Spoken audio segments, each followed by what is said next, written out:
this video, I will show you Adobe Acrobat Pro DC interface when you simply open Adobe Acrobat Pro DC. Click here to open Adobe Acrobat Pro DC. You can see this is the interface.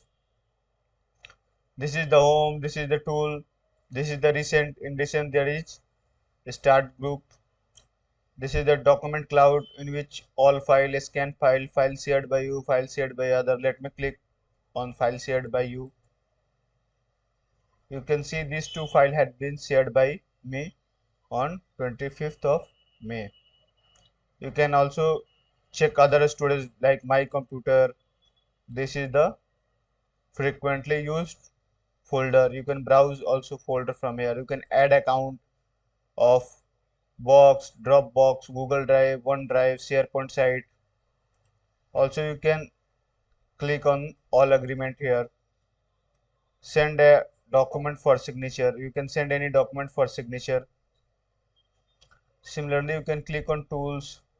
You can click on help. You can see this is Adobe Acrobat Pro DC. There are two Adobe Acrobat software. One is Adobe Acrobat DC and second is Adobe Acrobat Pro DC. So this is Adobe Acrobat Pro DC. You can click on Windows. You can click on e-sign. You can click on view. You can click on edit group. You can click on file. So this is the interface of Adobe Acrobat Pro DC when you simply open it. This is the main interface. You can also open file from here.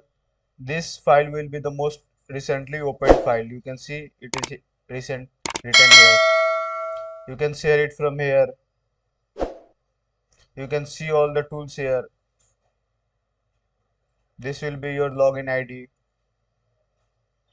This will be notification button.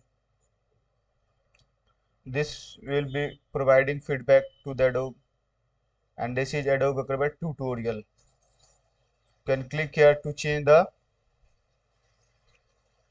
thumbnail view.